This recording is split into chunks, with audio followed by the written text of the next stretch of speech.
When you think about a special someone right now, does your heart start to pound? Do you feel lightheaded or like there are butterflies in your stomach? Are you excited and anxious and scared and alive all at once? Then this episode might be for you. Even in a pandemic, new relationships are happening and building and growing. And so I want to offer something to those of you who are in this phase. It's also just high time that I talked about new relationship energy, or NRE. So that's what I'm going to talk about today.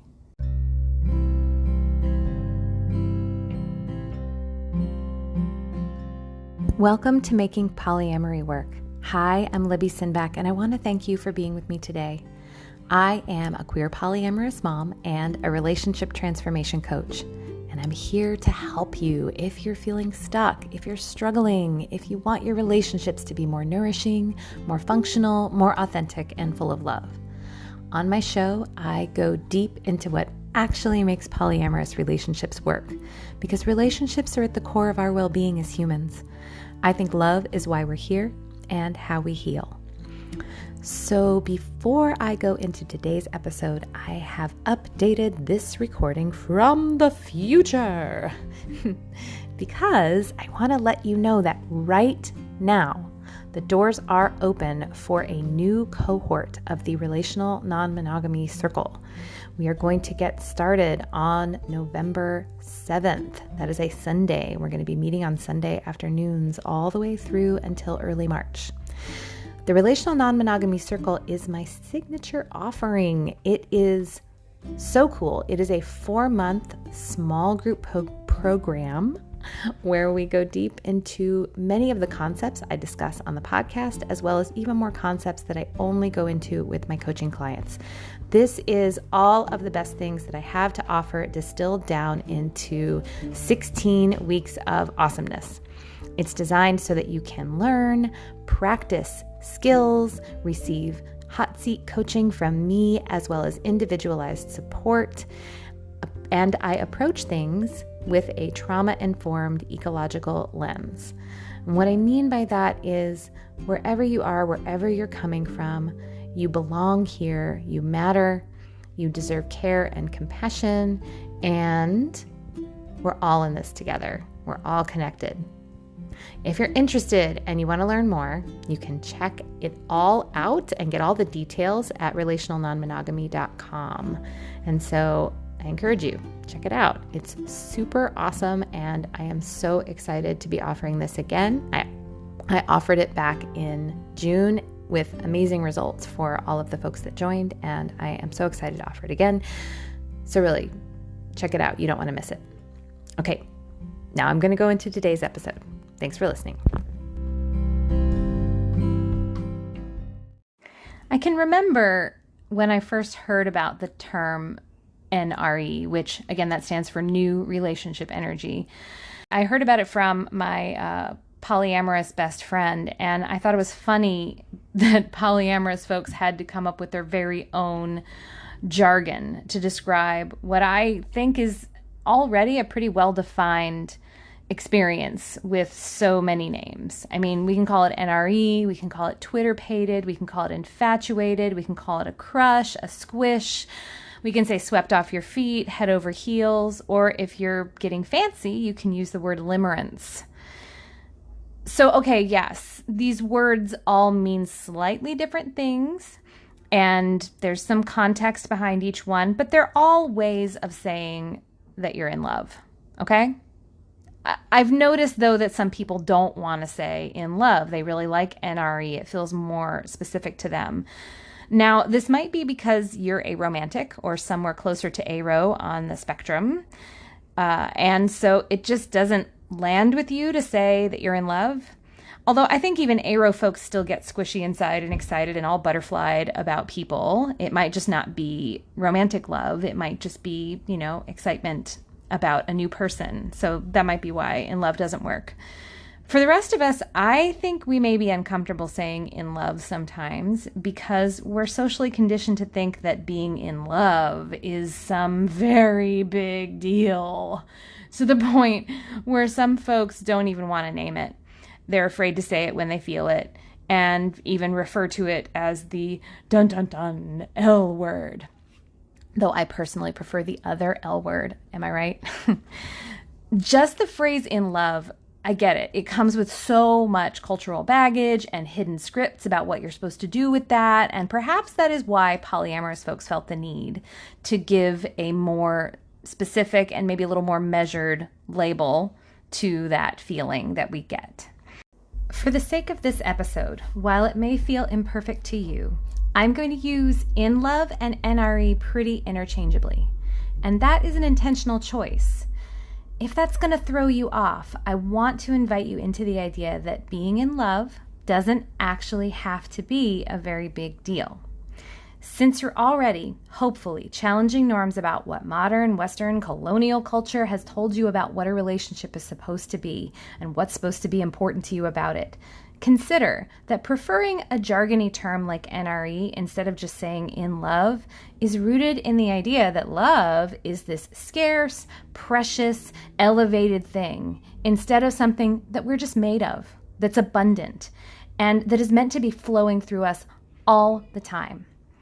The idea that being in love means that we have to uproot ourselves, build our lives around another person, join our finances and our housing, and of course make babies, and then, of course, legally lock all that shit down with a contract, that's not natural. That's programming. Well, okay, making the babies is a biological drive, but the rest is programming, and it's programming that has been designed by powerful institutions to intentionally keep us from truly tapping into the abundance of love, our heart connection to others, and instead to keep us isolated and anxious and disconnected. I want to invite you instead into the idea that if you love someone or are in love with someone, that there's no particular thing you're supposed to do that beyond just feeling it and maybe celebrating it. And then after you felt it and really honored that feeling in yourself, you can decide what, if anything, you want to create out of that. Okay, I'm going to stop my lecture here on this particular topic, but if you want more, Carsey Blanton, a singer-songwriter who I adore. She's got wonderful music that you can find on Spotify, and she's also openly non-monogamous, and she has a blog, and she's written beautifully on this topic. Her post is called I Love You and It's No Big Deal, and I highly recommend you check that out, and there will be a link in the description for you to find it. Okay, so you're in love, you're Twitter-pated, you're in NRE, you've got stars in your eyes. What the heck is going on there? It's important to know that your brain physically, literally changes when you're in NRE. Scientists have done numerous studies on people, putting them into an fMRI, or a functional magnetic resonance imaging device, which is designed to show what parts of the brain are working under certain conditions. One thing scientists have found is that areas of your brain that super light up when you're in NRE are the parts of your brain that are tied to your motivation and reward system. Some other things that are driven by your motivation and reward system include things like eating your favorite food, shopping, getting likes on Facebook, etc. Some scientists highlight that the areas of your brain that light up when you're in NRE are also the same brain areas that get activated during drug use and that are implicated in models of addiction. Now, I am not saying this to say that being in love is the same as being addicted, more to highlight that they're both part of the same brain system, and that system is very, very powerful.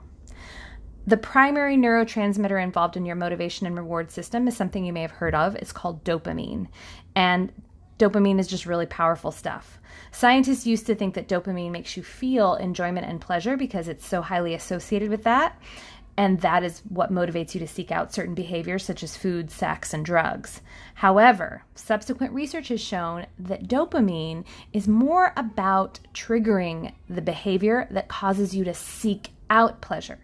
And it's more about the anticipation of pleasure, not the actual experience of it.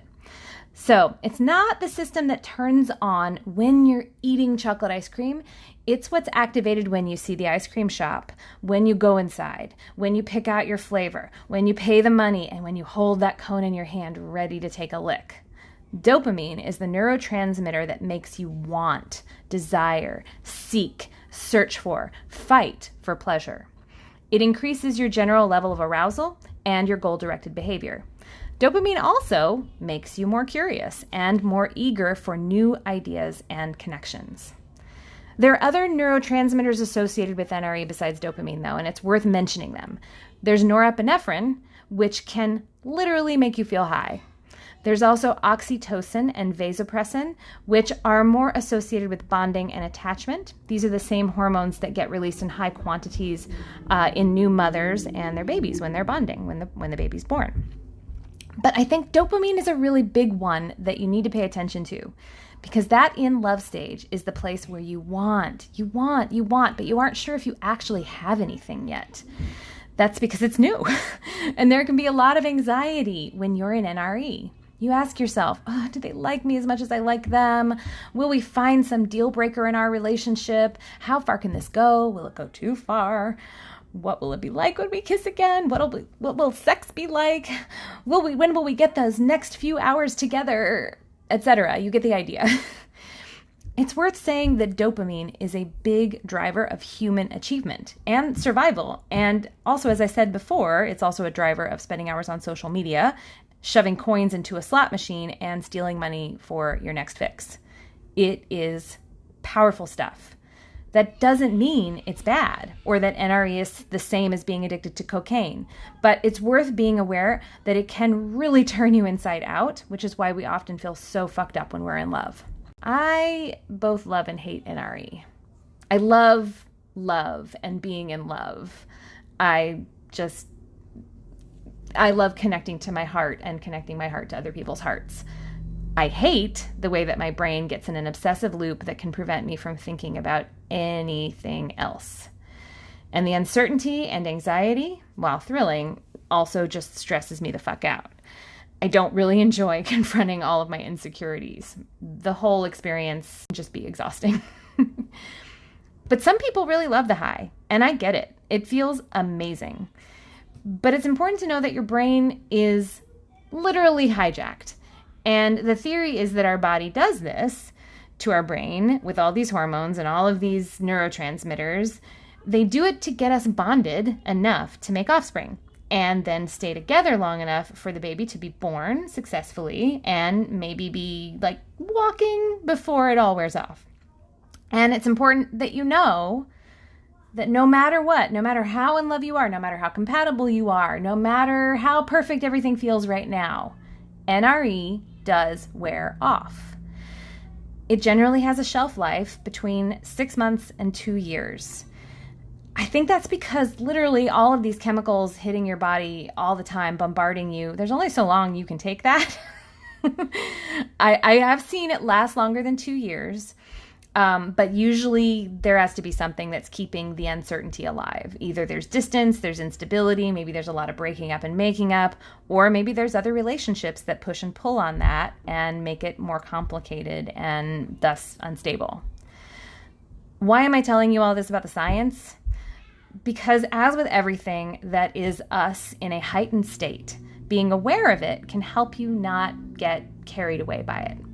Like I said, I love love. And also, being in love can be its own kind of whoosh, making you do things that you wouldn't normally do, or say things that you wouldn't normally say, or make promises that you might not be able to keep. Again, being in that altered state can be a good thing too. It can rattle you out of your comfort zone and cause you to challenge your assumptions. It can open you up to new ideas, but it can also lead you to making decisions that are not in alignment with your long-term goals or your best interests, and you can potentially hurt other people that you care about. All of this said, being in love is a huge and beautiful part of the human condition. If you're polyamorous, or even if you're not, you are bound to experience it at some point, whether it's requited or unrequited. So I have some advice. Of course I do. So here's my top advice on how to be an NRE, how to enjoy it, but also how to make it manageable and maybe a little tempered so that you don't completely sail away on it or destroy yourself with it or end up blowing up your life in ways that you will regret later. First, as you can guess, I recommend treating NRE with some skepticism. It's an altered state. You can't always see everything clearly, and so it's worth giving it a little bit of the side eye. It's also not the best place from which to make major life decisions. Everything is amplified. Everything is out of proportion. While I think comparing being in love to being addicted might be taking things a bit far, like addiction, NRE causes people to behave in ways that they might not otherwise behave. You could also compare it to being in your whoosh, to being in your stress response, or just having a big mood swing. My example is premenstrual syndrome. When I am PMSing, I generally feel like everything is awful and I hate everything. And that is not the time to decide to quit my job, buy a new house, or end a relationship. When I'm in that state, if I'm not aware that my thoughts are being shaped by my hormones, I may truly believe everything is actually awful and that something desperately needs to change right now. But if I wait a week, I find that nothing external has changed and yet everything is fine again because my hormones are in a different place. Similarly, I don't recommend creating joint bank accounts or making major changes to your relationship structures when you are super hopped up on NRE. And yes, I know people do this all the time. And maybe you don't want to wait 18 months to make a commitment to someone or make some big life shift like moving in or whatever. At the very least, acknowledge that there is something coloring your perspective and your decisions and try to find space to cast a cooler eye on major decisions if they're coming up for you in the state of NRE. But also, like other altered states, including some kind of drugs, including mood swings, there is a value in seeing things differently. Dopamine may make you relentlessly want and seek pleasure, but it can also open us up to new things. We can get yanked out of a rut or see something differently or use it as a gateway to get deeply vulnerable and connected, and that can forever transform us. So don't be afraid of letting it move you. Just also remember, it's an altered state. Second thing, take care of your body.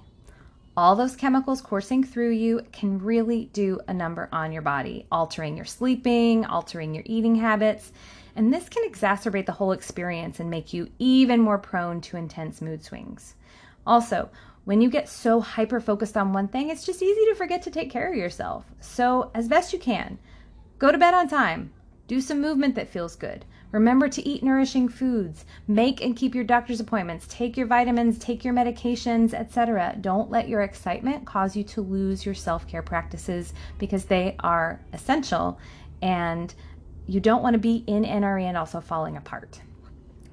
Third, maintain your connections with the other important people in your life. This is said a lot. Don't let your NRE cause you to abandon your ORE or old relationship energy or established relationship energy, whatever you want to call it. Make sure you're making time, energy, and attention for friends, family, other partners, your kids if you have them, your pets, etc. Turn your focus on them too and try not to talk about your new crush the whole time. A little bit is okay. Keep your commitments and own it when you fall short.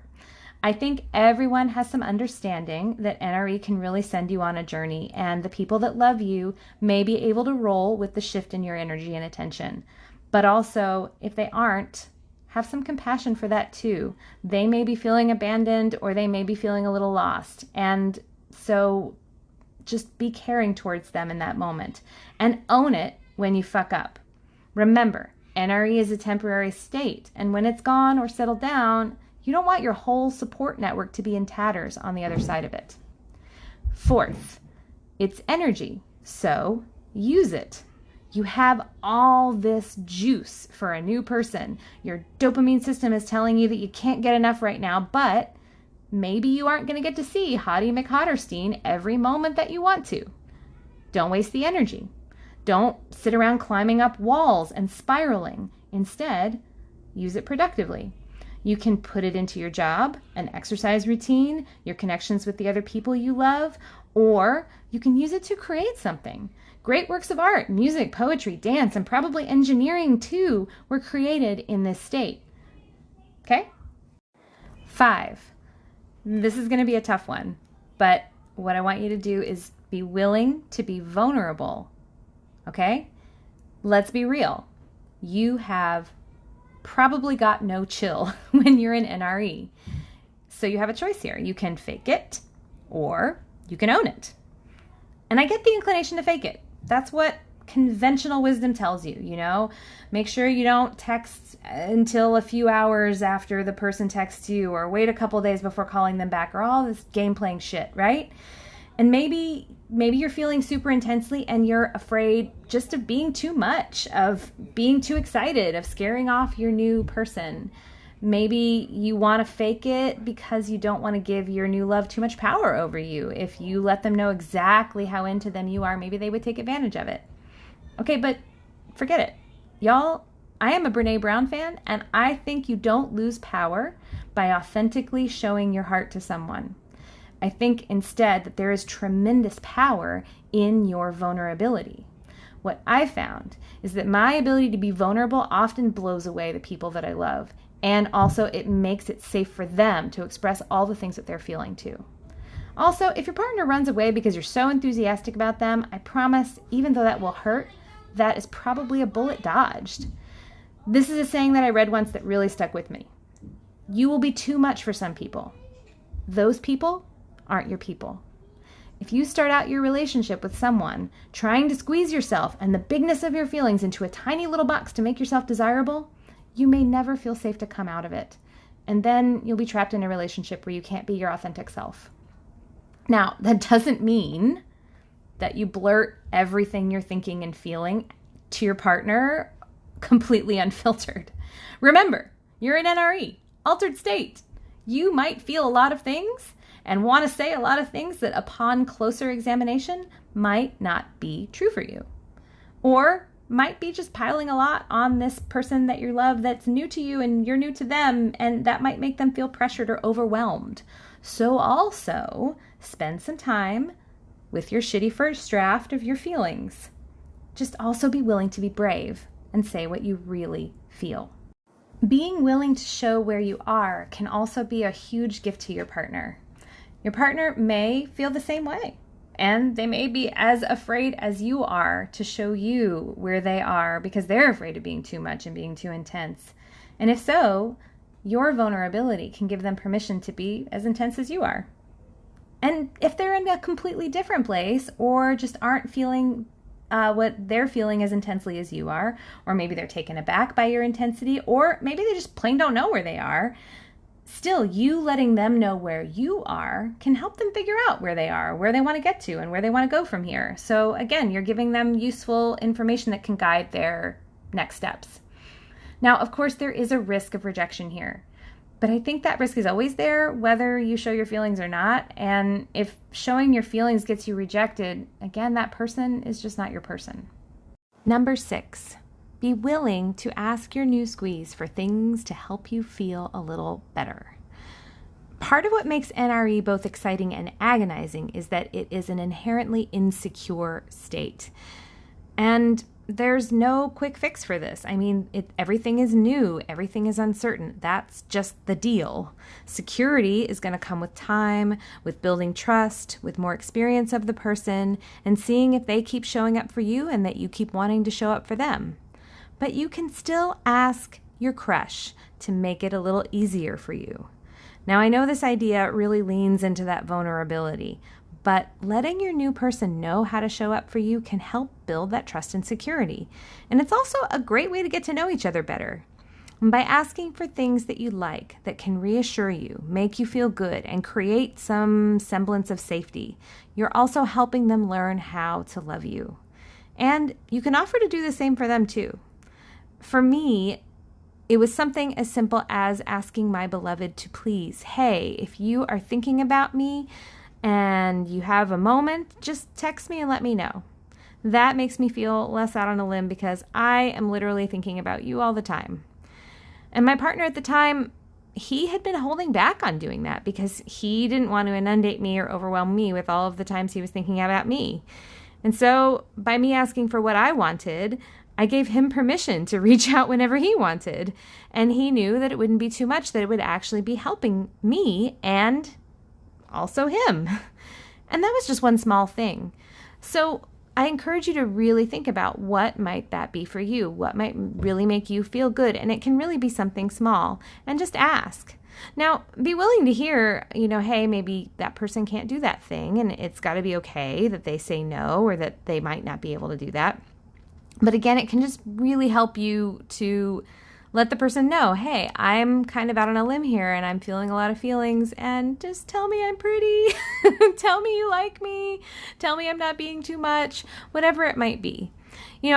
This is a tricky one because you don't want to get too insecure sounding and ask for lots of, reassurance and that kind of thing. I know, but it's also again, this is just an inherently insecure state. Everybody's feeling insecure. If somebody's acting chill, either they don't care or they're faking it.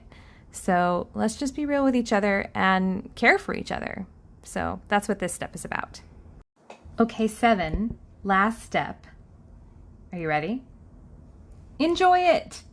Being in love is great. It's scary, it's exciting, it's joyful, it's thrilling, nail-biting amazingness. It's one of the coolest and most celebrated things about being human. It's why we write love songs and poetry and sappy movie scripts that make us cry. I encourage you, of course, to do what you can to make it a little more manageable and treat it with skepticism and not let it drive your decision making. But I still also want you to fly away on it too. And here's a big reason why. Remember what I always say, I think love is how we heal. Remember how I told you that scientists studying the brains of people in love found the parts of the brain that light up are the same parts that light up in an addicted person? Well, more recent fMRI studies have shown that the brain in love does some other things that don't happen with addiction. For people who are in love, as compared with those who aren't, the structure of neural networks and how the brain processes information were different. The parts of the brain that integrate information and make connections and expand consciousness were more active, and the parts of the brain that segment and categorize were less so. Being in love also enhances the parts of the brain associated with social emotional processing. Now, this is important because while psychologists are increasingly pointing to social isolation and loneliness as being a major cause of addiction, this study seems to show to me that being in love, and this is obvious too if you think about how you feel when you're in love, being in love can make us feel more connected, not just to the person that is the object of our affection, but really to everyone, to all of humanity, and to ourselves. To recap, being in love is amazing and powerful, but maybe it doesn't have to be a show-stopping, once-in-a-lifetime event that completely takes over your whole life. Maybe instead, it's just something that is part of the human experience, explainable through a lot of neurobiology, so worth paying attention to, being a little skeptical of, but also celebrating. It's important to figure out how to integrate it with the rest of your life and make it something manageable instead of something that can be destabilizing or destructive. But also, it is beautiful and magical, and it does wonderful things to our brains as well as making us feel absolutely wild and wackadoodle. So don't try to explain it away or make it disappear or run away from it or pretend that you're not feeling it. Instead, I encourage you to see it for what it is and be clear-eyed about it, but also accept it, harness it, cherish it, embrace it, and allow it to change you and even heal you.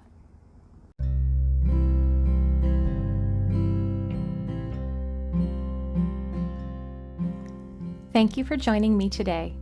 If you have thoughts about what I've said or a question for my show, of course, as I said before, I love hearing from you. You can reach me via my website, libbysinback.com. You can also just email me directly at libby@libbysinback.com. If you're loving my podcasts, but maybe feeling like your relationship could use more help, this is work that I do with my coaching clients every day. If you're interested, you can set up a free introductory session with me to see if coaching might be a good fit for you. There's a link in the podcast description for you to sign up, but slots are limited.